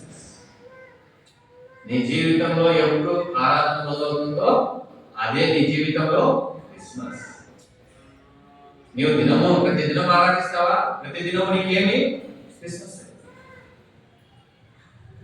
కాబట్టి మొట్టమొదటిగా తల్లి గర్భంలో ఉన్నటువంటి ఎలిజబెత్ గర్భంలో ఉన్నటువంటి ప్రభు గంతులు వేస్తూ ఆ యొక్క మాటలను బట్టి ఆరాధించినాడు, నాట్యము చేస్తూ. ఇంకా రండి, మరి ఆ తర్వాత ఆరాధించినటువంటి గుంపు ఎవరు ఉన్నారయ్యా అంటే 46 గుంపుగా ఇక్కడ మరియా అంటుంది. అప్పుడు మరియా ఇట్లనేను, నా ప్రాణము ప్రభువును ఘనపరచుచున్నది, ఆయన తన దాస్తాలి దీన స్థితిని కటాక్షించెను. తల్లి గర్భంలో ఉన్నటువంటి శిశువు ఆరాధించగలిగినాడు. ఇక్కడనేమో మరియా మరి తనకున్న దీన స్థితి. ఎటువంటి స్థితి అంట? దీన స్థితి. దీనత్వం అంటే చాలా అర్థాలు వస్తాయి. తగ్గింపని వస్తుంది, మరి ఏమీ లేనటువంటి స్థితిలో ఉన్నవారైనా వస్తుంది, ఎవరు పట్టించుకోరు, ఎవరు దయచూపినటువంటి స్థితిని కూడా దీన స్థితి అని. చాలా రకాలుగా ఈ దీనత్వం గురించి మరి నిజంగా యేసుక్రీస్తు ప్రభు శిశువుగా ఉన్నప్పుడే మరియా తల్లి గర్భంలో ఆరాధన పొందుతున్నాడు. ఈ లోకంలోకి వచ్చినప్పుడు కూడా ప్రభు అంటున్నాడు, ప్రయాసపడి భారం మోసుకుంటున్న సమస్త జనులారా మీరు ధైర్యండి, నేను మీకు విశ్రాంతిని ఇస్తానంటూ ఆ తర్వాత అంటాడు, ఏమంటాడు తెలుసా? నేను దీనులను ఏమన్నాడు? సాత్వికులను, దీన మనస్సు కలవాడను. అందులో మనం పాట పాడుకుంటున్నాం, దీనుడై సిలువలో వేలాడుచుండే. ఆయన దీనత్వంతో ఈ లోకానికి వచ్చినవాడు, దీనుడుగా ఈ లోకానికి వచ్చినాడు, దీనుల కొరకు ఈ లోకానికి వచ్చినాడు. అందుకోసమే దీన స్థితిలో ఉన్నటువంటి మరియా ఈ మాటలను పలుకుతున్నారు. ఏమని? ఆయన తన దాసురాలి దీన స్థితిని కటాక్షించను, నా ఆత్మరక్షకుడైన దేవుని యందు ఆనందించెను. 50 అంటాడు, ఆయనకు భయపడి వారి మీద ఆయన కనికరము తరతరములకు ఉండును. ఏమిటయ్యా దీనత్వం అంటే? ఆయనకు భయపడుటని దీనత్వము. ఇంకా కింద ఒక మాట ఉంటుంది 52 ఏముంది? సింహాసనం నుండి బలవంతులను పడద్రోసి దీనులను ఎక్కించెను. కాబట్టి మనము దీనులుగా ఉండాలి. ఆయన కూడా ఈ లోకానికి దీనుడుగా వచ్చినాడు. నిజంగా దీనులకు కనికరమును చూపిస్తున్నాడు. దీనులనంట సింహాసనం మీద కూర్చుండబెట్టడానికి వచ్చినాడు. ఇది మరియా చేస్తున్నటువంటి ఆరాధన. కాబట్టి ఈ మాటలను మనము కూడా దీనులముగా, తగ్గించుకున్న వారంగా, దేవునికి భయపడే వారముగా, దేవుని యొక్క కనికరమును పొందిన వారముగా, దేవుని యందు ఆనందం కలిగిన వారముగా ఆయన్ను ఆరాధించాలి. కాబట్టి కడుపులో ఉన్నటువంటి శిశువులు చేసే ఆరాధనతో మన ఆరాధన కలుగుతుంది. ఇక్కడ దీనురాలైన మరియతో కూడా మన ఆరాధన కలవాలి. చూడండి, ఆరాధన అనేది అంటే మనం అనుకుంటాము పిల్లలు కొద్ది ఏజ్ తర్వాత ఆరాధన మొదలవుతుంది. కానీ ఆరాధన గుంపులో ఎవరు ఉంటారంట? చిన్న పిల్లలు మొదలుకొని, గర్భస్థ శిశువులు మొదలుకొని ఆరాధన జ్ఞాపకం వస్తుంది. ఇక్కడ తల్లి అయినటువంటి మరియ ఆరాధిస్తాను దీనుడైనటువంటి ప్రభువుని గురించి, ఈ లోకంలో వస్తున్నటువంటి దీనుడైన ప్రభువుని గురించి ఆరాధించిందిగా ఉంటుంది. ఆ దీనత్వం ఏంటంటే మనం కనికరం పొందుకుంటున్నాం, ఆ దేవుని యొక్క భయమును కలిగి ఉంటున్నాం. చివరికి మనము సింహాసనం మీద మనలో కూర్చుండబెట్టాలి. కాబట్టి నేను దీనత్వం కలిగిన వారమై మరి ఆరాధించిన విధంగా మన ఆరాధన ఉండాలి. ఇంకా ఇక్కడ జకర్యా ఆరాధిస్తున్నాడు. లూకా సువార్త 76-79 ఏమని ఆరాధిస్తున్నట్టు అండి? మరియు ఓ శిశువా ప్రవక్త అనబడదు, మన దేవుని మహావాత్సల్యమును బట్టి వారి పాపములను క్షమించుట వలన తన ప్రజలకు రక్షణ జ్ఞానము ఆయన అనుగ్రహించినట్లు ఆయన మార్గములను సిద్ధపరచుటకై నీవు ప్రభువులకు ముందుగా నడుతూ మన పాదములను సమాధాన మార్గంలోనికి నడిపించినట్లు చీకటిలోను మరణ ఛాయలోను కూర్చుండు వారికి వెలిగించుటకై ఆ మహావాత్సల్యమును బట్టి పైనుండి ఆయన మనకు అరుణోదయ దర్శనమును అనుగ్రహించెను. క్రీస్తు యొక్క జన్మం ఎటువంటిదంట? అరుణోదయ దర్శనం. అందుకోసమే మలాఖీలో 4:2 నీతి సూర్యుడు అని చదివించిన. అరుణోదయం అంటే ఏంటి? సూర్యుడు ఉదయించుట. ఇక్కడ కూడా జకర్యా ఈయన ఏం చేస్తున్నాడు? జకర్యా ఈయన పని ఏంటి తెలుసా? ఎవరన్నా యాజకుడు. జకర్యా ఎవరు? యాజకుడు. అంటే మనము కూడా ఈ యాజక గుంపులో చేరి ఆరాధించే వారంగా ఉండాలి. ఈ అనుభవాన్ని కలిగి ఉండాలంటున్నాడు. యాజక గుంపులో కలిగిన, అందుకోసమే 1 పేతురు 1:2-9 ఏముంది? మనం అంటే ఎవరమంటాము? రాజులైన యాజక సమూహంగా ఉండాలి.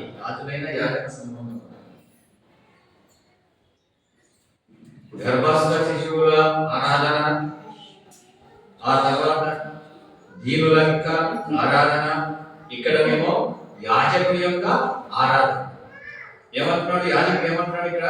మన దేవుని మహా వాత్సల్యమును బట్టి వారి పాపములను క్షమించుట వలన తన ప్రజలకు ఏమిస్తాడట?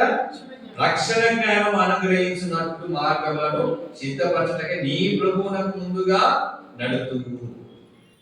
దేవుణ్ణి ఈ రకంగా ఆరాధిస్తున్నాడు జకర్యా. రక్షణ జ్ఞానం అంట. ఏ జ్ఞానం అంట? నీకు యేసుక్రీస్తు తెలుసా అని మనం ఎవరినైనా అడిగితే తెలుసు యేసుక్రీస్తు అంటారు. ఎట్లా తెలుసు? ఏం చేస్తాడు యేసుక్రీస్తు అంటే? ఏం చెప్తారు తెలుసా? రోగాలు తీసేస్తాడు, ప్రేయర్ చేస్తే డబ్బులు ఇస్తాడు, ఆయన ప్రార్థన చేస్తే ఆస్తులు వస్తాయి. ఇవేమే సాక్ష్యాలు. కానీ ఇక్కడ ఏం సాక్ష్యం ఇస్తున్నాడు జకర్యా? రక్షణ జ్ఞానము. ఇది నీ ఆరాధన ఉండాలి. దేవా, నీ మహావాత్సల్యమును బట్టి నా పాపములను క్షమించి నాకేమిచ్చినావు? రక్షణ జ్ఞానం ఇచ్చినావు ప్రభువా. ఇది నీ ఆరాధన. దీని గురించి ఎరిగినటువంటి యాజకుడైన జకర్యా ఆ దినములలోనే, ఏ దినములు? క్రీస్తు పుట్టక మునిపే ఈ ఆరాధన చేశాడు.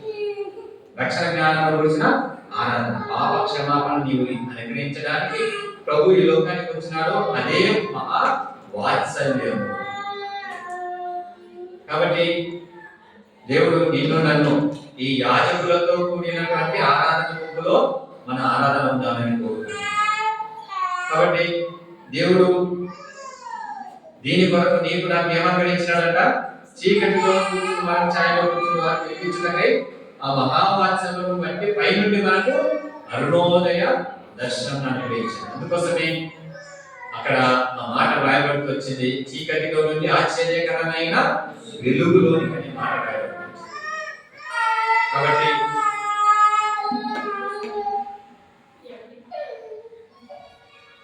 కూడా ఇటువంటి ఆరాధన నిజంగా మనం చేసే ఆరాధన ఎంత మందితో అంటే ఎన్ని గుంపులతో ఈ ఆరాధన కలుస్తుందో ఈ ఉదయకాల సమయంలో దేవుడు నీతో నాతో మాట్లాడుతున్నాడు. క్రీస్తు పుట్టుకలో జరిగినటువంటి ఆరాధన, క్రీస్తు పుట్టక ముందు తల్లి గర్భంలో ఉన్నప్పుడు జరిగినటువంటి ఆరాధన. కాబట్టి బాప్తిసం ఇచ్చిన యోహాను చేసిన ఆరాధన, ఆ తర్వాత మరియ చేసినటువంటి దీనుల గురించినటువంటి ఆరాధన, యాజకుల ఆరాధన, రక్షణ జ్ఞానం గురించి, పాప క్షమాపణ గురించి, అరుణోదయ దర్శనం గురించినటువంటి ఆరాధన క్రీస్తు పుట్టక ముందు జరిగింది. క్రీస్తు పుట్టిన వెంటనే జరిగింది ఏమిటి? దూత పరలోక సైన్యంతో కూడినటువంటి ఆరాధన. ఇది 4వ గుంపు. దూత ప్లస్ ఎవరున్నారు? పరలోక సైన్యం. నమ్ముతారా? నిజంగా మన ఆరాధన వారితో కూడా కలుస్తుందా అంటే కలవాలి. అలాగా కలిసే ఆరాధన మనము చెయ్యాలి. అదే నిజమైనటువంటి క్రిస్మస్ యొక్క. కాబట్టి ప్రభు పుట్టిన వెంటనే ఆరాధించిన వారిలో దూత పరలోక సైన్యం ఉంది. ఇది ధ్యానిస్తూ వచ్చినాం. కాబట్టి భూమి మీద మనుషులకు ఆయనకి ఇష్టలైన మనుషులకు ఏమి ఇవ్వడానికి వచ్చినట్ట? సమాధానం. ఇష్టం ఒకటేనా? భక్తులము శ్రేష్ఠులము కూడా ఆయన. ఈ ఆరాధన మంచిది. దేవా నన్ను ఎటువంటి వారము, నీచులము, అసహ్యులము, వెరివారం, పనికిమాలమైన మనకు ఏం చేస్తున్నాడట? భక్తులనుగా చేస్తున్నాడట, శ్రేష్ఠులనుగా చేస్తున్నాడట, ఇష్టలుగా చేసుకుని ఏమి ఇచ్చినాడట? సమాధానం ఇచ్చినాడు. నీ ఆరాధన ఏమేమి నీకు కూడా ఈ అనుభవం ఉంటే నీ ఆరాధన ఆ పరలోక దూత సైన్య సమూహంతో కలుస్తుంది. నీ ఆరాధన ఒకవేళ నీ ఆరాధన ఇస్తుందనుకో, ప్రభువా నాకు జీతం ఇచ్చినావు నేను స్తుతిస్తున్నాను, ప్రభువా నా తెల్ల వెంట్రుకలను నల్లగా చేసినావు నేను స్తుతిస్తున్నాను, నా ఇంటి నిండా నా బీరువాలో పట్టులతో నగలతో నింపిన వాటిని నేను స్తుతిస్తున్నాను అంటే నిజమైన ఆరాధన అవుతుందా? Cannot. That is not worship. కాబట్టి ఆరాధన యొక్క ప్రాముఖ్యత, ఆరాధన ఏమిటో ఎదిగి మనం ఆరాధించాలి. తర్వాత ఆరాధించినటువంటి వారిలో ఎవరు ఉన్నారు తెలుసా? 20వ వచనం.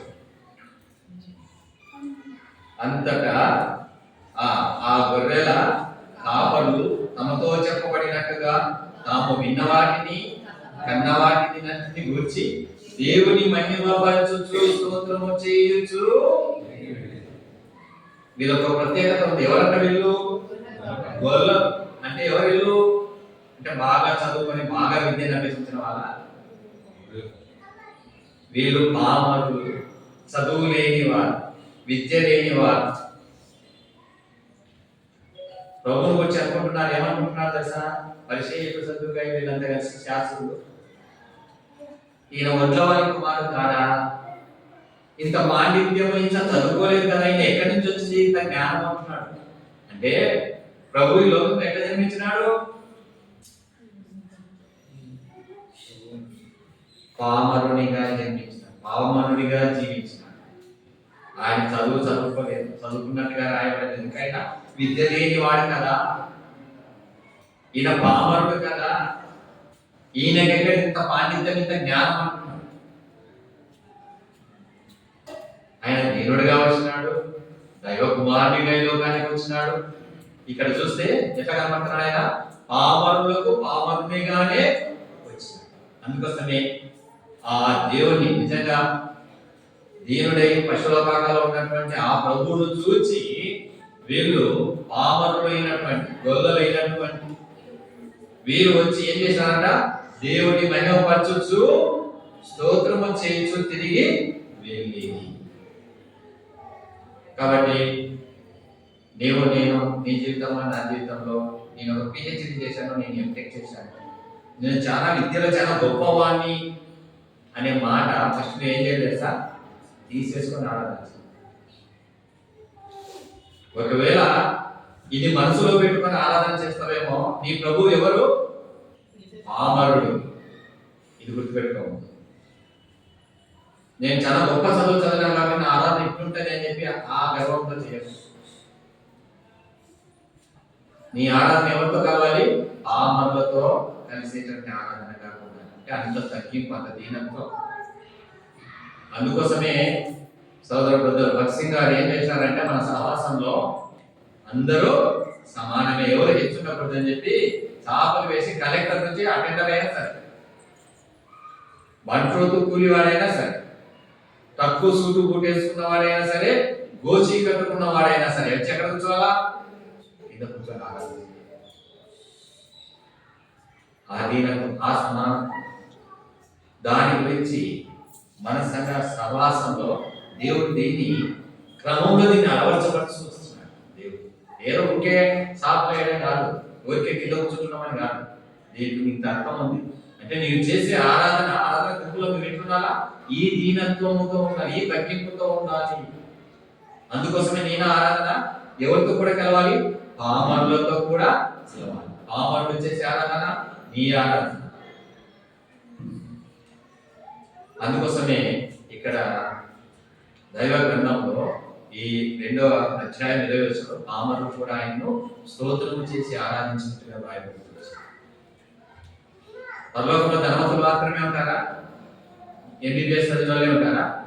లేదు కదా, అందరూ ఉంటారు. తర్వాత ఆరాధించినటువంటి వారిలో సిమియోను. ఎవరి టైంలో సిమియోను? 25వ వచనం. అతడు నీతిమంతుడును భక్తిపరుడునై ఉండి ఇశ్రాయేలు యొక్క ఆదరణ కొరకు కనిపెట్టుకున్నవాడు. ఈయన ఏమని ఆరాధిస్తున్నాడు చూడండి, 29:32. నాథా, ఇప్పుడు నీ మాట చొప్పున సమాధానంతో నీ దాసును పోషిస్తున్నావు. అన్య జనులకు నిన్ను బయలుపరచుటకు ఎరువుగాను, నీ ప్రజలైన ఇశ్రాయేలులకు మహిమగాను, నీవు సకల ప్రజల ఎదుట సిద్ధపరచిన నీ రక్షణ నేను కనులారా చూచితిని. రక్షణ అంటే తెలుసుకుంటాం, రక్షణ అంటే పొందుకుంటాం, రక్షణలోనికి వస్తాం. కానీ నాకు ఏమంటున్నాడు? రక్షణను చూచితిని, కనులారా చూచితిని. అంటే రక్షణ అంటే ఎవరని అర్థం అక్కడ? యేసు ప్రభువే రక్షణ, యేసే రక్షణ. ఈ అనుభవం నీకు తెలుసుకున్నాను. రక్షణ అంటే ఏంటంటే యేసు. మన పాపముల నుంచి మనం రక్షింపబడటమే, అదే రక్షణ. దీన్ని ఎరిగి నేను రక్షణను సూచితిని అంటే నీవు కూడా రక్షణను చూచిన అనుభవం, రక్షణను విన్న అనుభవం, రక్షణ యొక్క సంపూర్ణ అనుభవంలోనికి నేను రావాలని దేవుడు కోరుకుంటున్నాడు.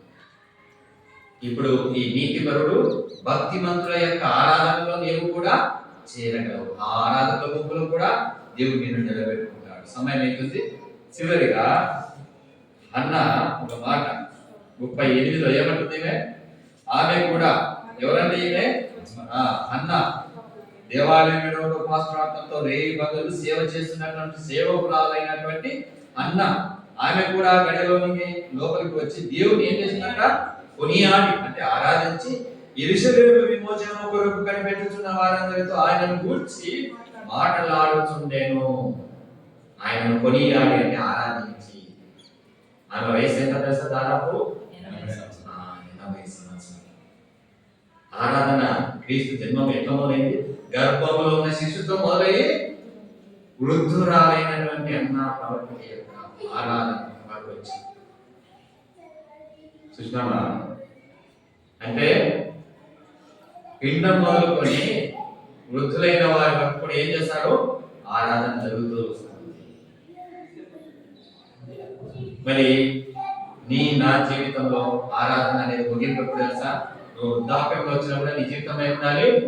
ఆరాధన ఉండాలి. దేవుడిని కొనియాడి, దేవుడిని ఆరాధించి ఆయన విమోచన గురించి నువ్వు మాట్లాడేటువంటి స్థితి రావాలని ఏంటి విమోచనము? మన పాపంలో నుండి ఆయన మనను విమోచించినాడు. కాబట్టి ఆ విమోచనం గురించినటువంటి ఆరాధన, ప్రభువా నా పాపములను నన్ను క్షమించి నన్ను విమోచించినావు అనేటువంటి ఆరాధన నీకు ఉండాలి. ఇటువంటి ఆరాధనను కలిగి ఉంది. చివరి ఆరాధన గుంపు ఎవరు తెలుసా? అంటే ఆయన పుట్టిన తర్వాత చివరి ఆరాధన గుంపు ఎవరు? జ్ఞానులు. అజ్ఞానంతో ఉన్నారు, అందుకోసం చివరిగా ఉన్నాం. పామరుల కంటే ఆలస్యంగా, దీనురాలైన మధ్య కంటే ఆలస్యంగా, పిండంలో ఉన్న శిశువు కంటే ఆలస్యంగా, తర్వాత పరలోక దూత సైన్యం కంటే ఆలస్యంగా ఇంకా ఎవరు? సిమ్యోను కంటే ఆలస్యంగా, ప్రవక్తి కంటే ఆలస్యంగా ఆరాధించిన వారు ఎవరంటే మత్తయి సువార్త ఎక్కడ వాళ్ళు ఆరాధించినారు? 2వ అధ్యాయంలో 10-11 వచనాలు. పాపము వీళ్ళు జ్ఞానులని రాయబడింది కానీ వాళ్ళు దేంతో ఉన్నారు తెలుసా? అజ్ఞానంతో ఉన్నారు. రాజు ఎక్కడ పుట్టారనుకున్నాడు? రాజగృహంలో పుట్టారనుకున్నారు. ఎక్కడ పోయినారు? ఏ రోజు రాజు దగ్గరికి పోయినారు.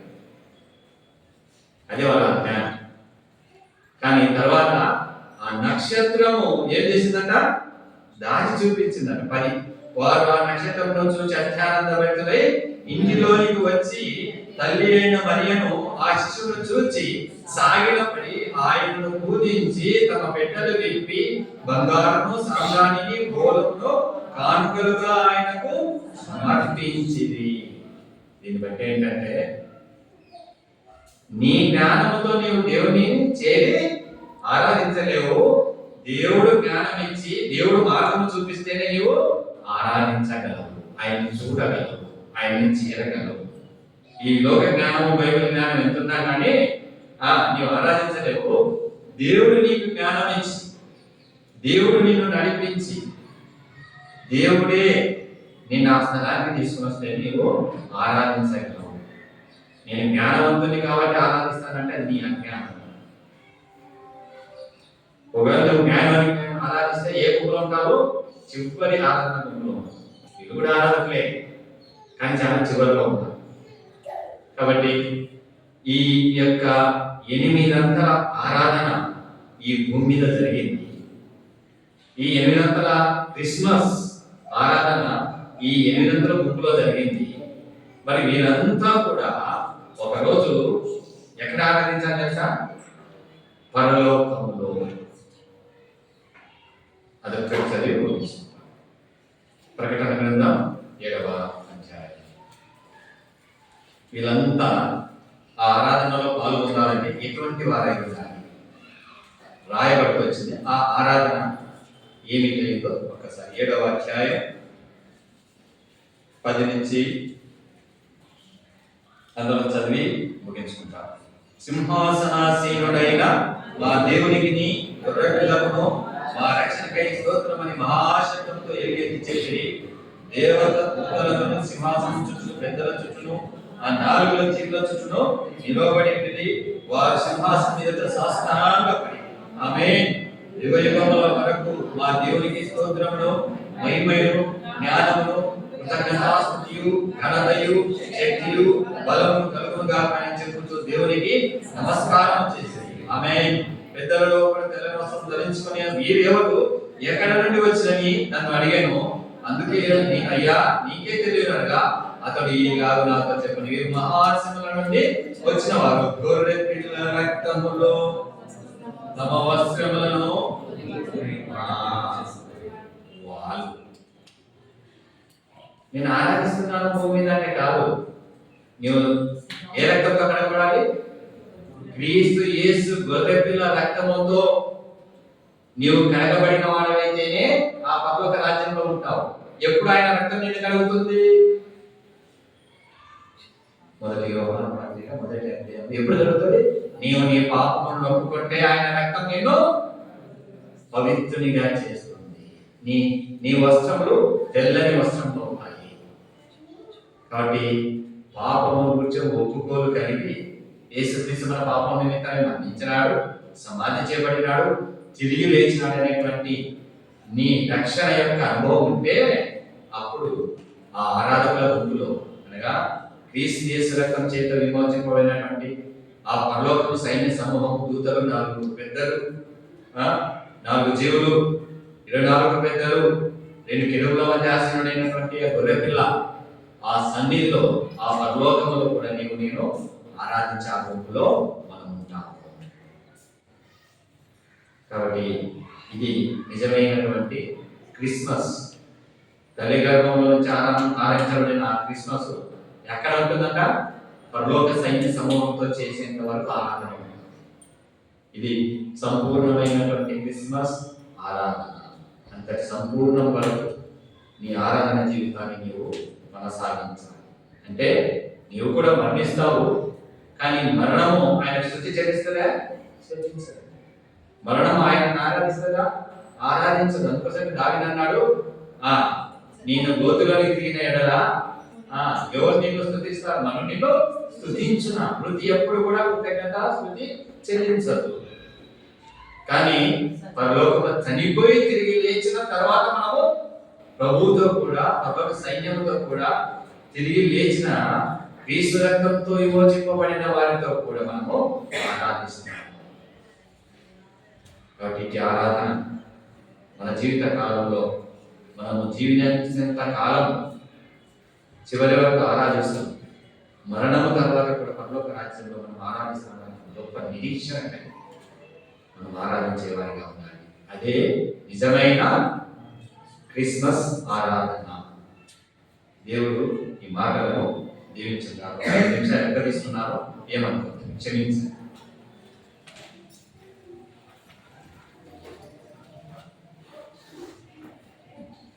ఈ సమయంలో బ్రదర్స్ నుంచి ఒక ఇద్దరు, సిస్టర్స్ నుంచి ఒక ఇద్దరు వ్యక్తులతో ఆరాధించండి.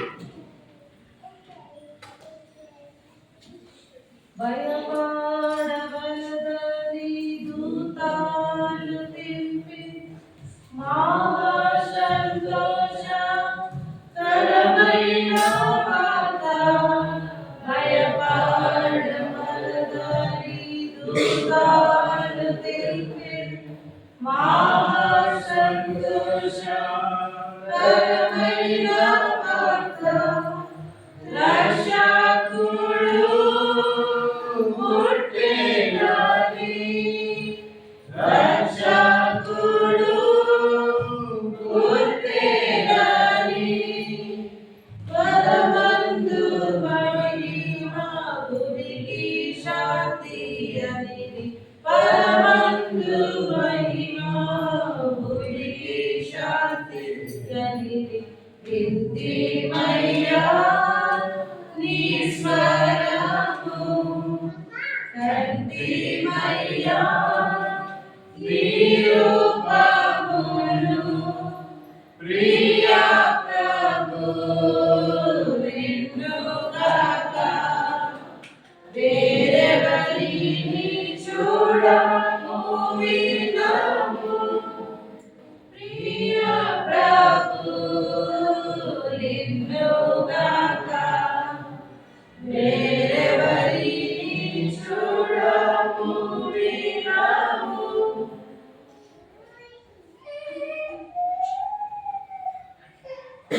పరిశుద్ధుడు మహాగణుడు నిత్య నివాసమైన యేసుక్రీస్తు ప్రభువా, ఈ ఘనమైన శ్రేష్టమైన ఉన్నతమైన పూజనమైన అధికారుల నామాన్ని బట్టి వందనాలు స్తోత్రాలు చెల్లించుకుంటున్నాను. సర్వ సృష్టికి కారణభూతుడవు, సర్వాధికారిని, సర్వోన్నతుడవు, సర్వజగద్రక్షకుడవు, అల్ఫా ఒమేగా దేవుడు, వర్తమాన భూత భవిష్యత్ కాలంలో ఉన్న సర్వాధికారివి, భూపతులకు అధిపతివి, సర్వలోకనాథుడు, వందనాలు స్తోత్రాలు. అట్టి గొప్ప దేవుడి నామములో సాగిలపడి సజీవురాలై మీరు విమోచించిన ప్రజలతో నేను కూడా కలిసి మిమ్మల్ని స్తుతించి ఆరాధించి గొప్ప చేయడానికి మీదంటే జీవాన్ని బట్టి, సమయాన్ని బట్టి, ఆరోగ్యాన్ని బట్టి వేల కొద్ది వందనాలు స్తోత్రాలు. మమ్మల్ని స్తుతించదని ఇంకనూ సజీవ సంఖ్యలో ఉంచాలని కొరకే నీకు వందనాలు. నా ఆరాధన గురుకల్పుగా మీరు మాట్లాడే ప్రతి మాటను బట్టి కూడా నీకు వందనాలు స్తోత్రాలు చెల్లించుకుంటున్నారు. ప్రభా, మరి తను ఆరాధించి వారు అట్టి వారే కావాలని తండ్రి కోరుచున్నాడు. మరి ఎట్టి విధమైన ఆరాధన ఆత్మతో సత్యంతో ఆరాధించాలని మీరు తండ్రి చూస్తున్నారు. నీకు వందనాలు స్తోత్రాలు. మరి నాయన అనేక రకాలైన గుంపుల్లో నాయన ఆరాధించినట్టు ప్రభావ తెలంగా బయలుపరుస్తూ వచ్చారు. అందుకొరకే నీకు వందనాలు స్తోత్రాలు చెల్లించుకుంటున్నాను. ఎంత గొప్ప దేవుడు ప్రభావ, తల్లి గర్భంలో ఉండి నాయన మరి యోహాను గారి చేత ప్రభావ మీరు ఆరాధించబడిన దేవుడుగా ఉన్నారు. నీకు వందనాలు స్తోత్రాలు. ఆయన ప్రభావ గంతులు వేస్తూ ప్రభావ మిమ్మల్ని ఆరాధిస్తూ వచ్చారు. ఈ విధంగా ప్రభావ నాయన మరి ఎలిజబెత్ అమ్మ గారు కూడా నా ప్రభువు అని ఆయన గర్భంలో ఉన్న మిమ్మల్ని నా ప్రభు తల్లి అంటే అలాగూ ప్రార్థించిందని చెప్పి ప్రభావ ఆవిడ కూడా మిమ్మల్ని ప్రభావ ప్రభు అని ఒప్పుకుంటున్నారు. ఈ విధంగా మీ కన్న తల్లి అయిన మరియ కూడా ప్రభావ మిమ్మల్ని ఎంతగానో ఆరాధిస్తున్నారు. దేని స్థితిని కటాక్షించారని ప్రభా నాయన మరి ఎంతగానో మిమ్మల్ని ఆరాధిస్తూ వస్తున్నారు. మాత్రమే కాదు ప్రభా నాయన మరి విద్య లేని పాపలను ప్రభా గొల్లలు పరలోక సైన్య సమూహం అంతా కూడా ప్రభా నాయన తండ్రి మొత్తం కూడా ఆరాధిస్తూ వచ్చారు తండ్రి నాయన ఈ విధంగా ప్రభా నాయన విద్య లేని పాపలైన గొల్లలు కూడా ప్రభా నాయన మిమ్మల్ని పూజిస్తూ మిమ్మల్ని ఆరాధిస్తూ వచ్చారు. ఈ విధంగా సుమయోనే ప్రవక్త ప్రభా జకరియా ప్రభా నాయన యాజక బుక్లో ఉన్న తండ్రి నాయన జకరియా గారు మిమ్మల్ని ఆరాధిస్తున్నారు.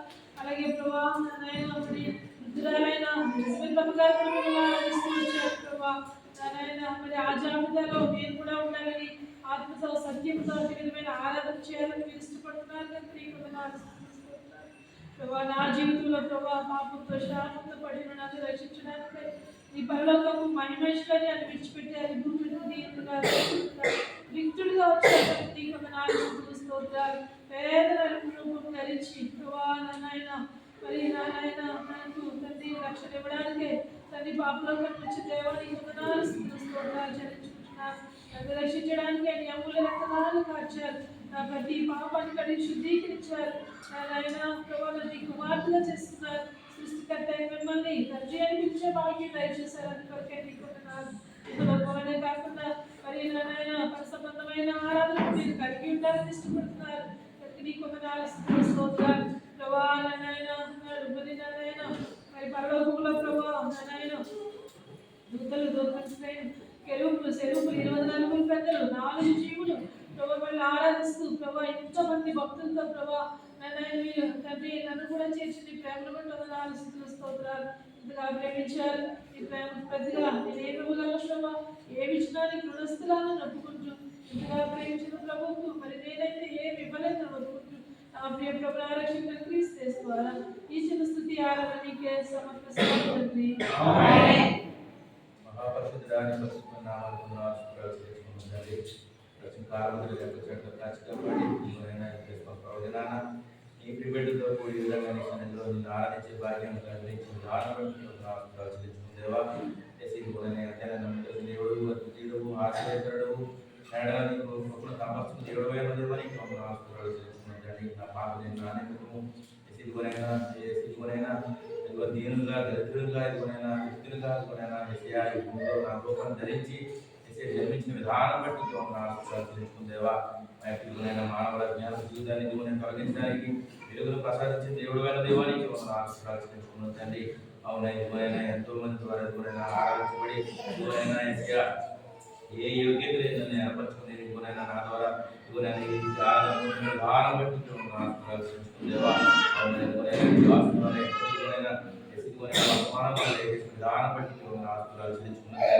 ఇదిగోనైనా పరిస్థితి మొదలుకొని వృద్ధుల వరకు పామల వరకు జ్ఞానుల వరకు విధానం బట్టి ఆరాధించేవాడిగా వారు కోరుకున్న విధానం బట్టి మేడలు కనబడుతున్న ఈ ప్రేమను బట్టి ఇంకేమన్నా ఆశీర్వదించుకోవచ్చు. మా చీకటి బ్రతుకుల్లో మీరు నింపిన వెలుగును బట్టి ఇంకేమన్నా ఆశీర్వదించుకోవచ్చు. మాకు అనుగ్రహించిన నీ రక్షణానందాన్ని బట్టి నీకు వందనాలు చెల్లించవచ్చు. ఈ దృష్ట్యా నేర్చుకున్నాము పాసని సమర్పించుకుంటున్నాను తండ్రి. బ్రదర్స్ నుంచి మరొక పరిశుద్ధ తండ్రి జోగరి పరిశుద్ధంగా స్తుతులు చెల్లించుకుంటున్నాను. స్తుతులు స్తోత్రాలు చెల్లించుకుంటున్నాను.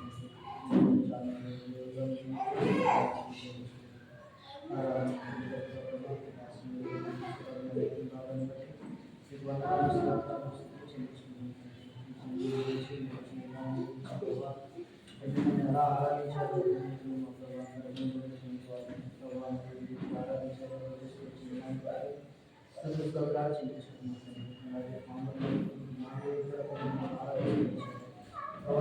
ఆరాధిస్తూ వచ్చారు. సర్వలోకానికి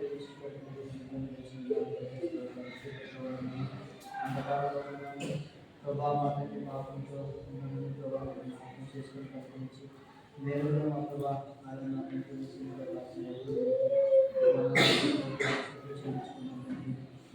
ప్రభా శాంతితో సమాధానంతో మా ప్రభు శాంతి సమాధానం ఇందులో చాలా ప్రభావ మీరు చేసుకొస్తున్న వాటి ప్రతిదినమైన మేలైన బట్టి వందనాలు.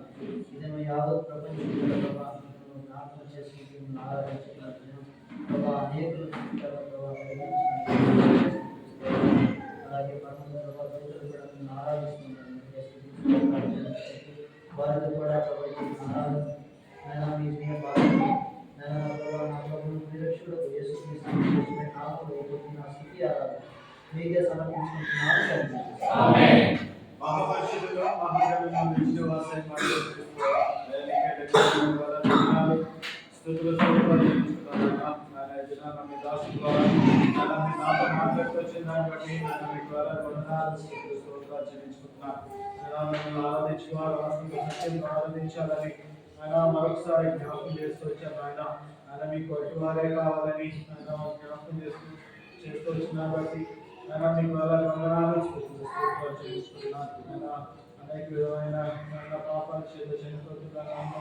నాయనా రక్షించుకుంటూ నాయనా మీరు ఈ లోకంలో కొట్టి నాయనా మీ రక్తం చేత కడిగి శుద్ధి చేసి పవిత్రంగా చేసి నాయనా ఈ దినాన నాయనా నన్ను సజీవులుగా ఉంచిన బట్టి నాయనా మీ ద్వారా వందనాలు, స్తుతులు స్తోత్రాలు చెల్లించుకుంటున్నాను.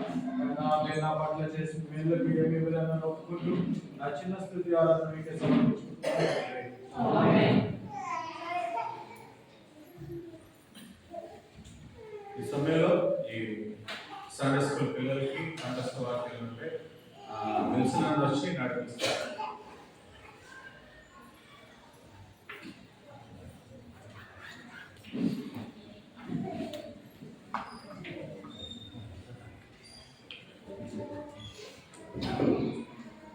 దయచేసి గమనించండి.